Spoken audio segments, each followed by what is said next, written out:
Teve a mão HD aqui com o Pedro Ernesto Biller, que é o arquiteto responsável pelo projeto de construção da Estação da Cultura. Pedro, me falava que na década de 80, por volta de 82, vocês fizeram um movimento, foram a Brasília, para escrever Montenegro entre as cidades históricas do Brasil.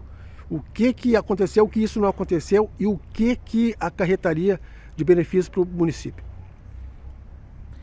Bem, nós estivemos em Brasília, fomos em uma equipe do Movimento de Preservação do Patrimônio Histórico, inclusive, na época, como nossa advogada, a doutora Bernadette Friedrich, que mais tarde se tornou desembargadora, inclusive, do Estado do Rio Grande do Sul.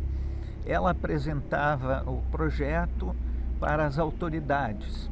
Entre essas autoridades, nós estivemos na coordenação da Fundação Nacional Pro Memória e IFAM, que na verdade eram duas instituições que trabalhavam em conjunto na época. E nós acabamos recebendo mais tarde a resposta de que Montenegro estaria incluída no Programa Nacional de Cidades Históricas e teríamos já sido contemplados com o nosso projeto para a execução das obras do primeiro prédio, o prédio principal da estação. Eu estou falando agora do ano de 1983, quando nós obtivemos essa resposta, e a prefeitura teria que ter uma participação de cerca de 10% dos valores que precisariam ser depositados. E simplesmente obtivemos a negativa do prefeito da época, o senhor Heller, que nos colocou, eu tenho inclusive uma carta, uma resposta dele, um tanto quanto desaforada, que foi escrita pelo seu secretário com termos muito sofisticados na época, para dizer que não fariam a inclusão da nossa cidade no Programa Nacional de Cidades Históricas, que era um modo de financiar esse projeto. E teríamos a garantia de continuidade depois com cada etapa desse projeto. Tu pode citar algumas cidades que foram contempladas com esse título de cidade histórica e o que beneficiou essa cidade, o que beneficiaria para Montenegro, além do aspecto aqui da Estação da Cultura, Pedro? Olha, seria uma, digamos, uma garantia de continuidade para diversos projetos, né?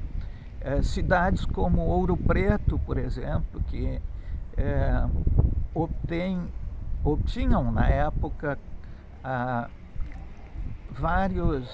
o financiamento de várias obras. No nosso caso, o que impressionou de fato as autoridades em Brasília, não apenas a coordenação do IFAM e Fundação Pro Memória, mas o próprio ministro dos Transportes, que mais tarde enviou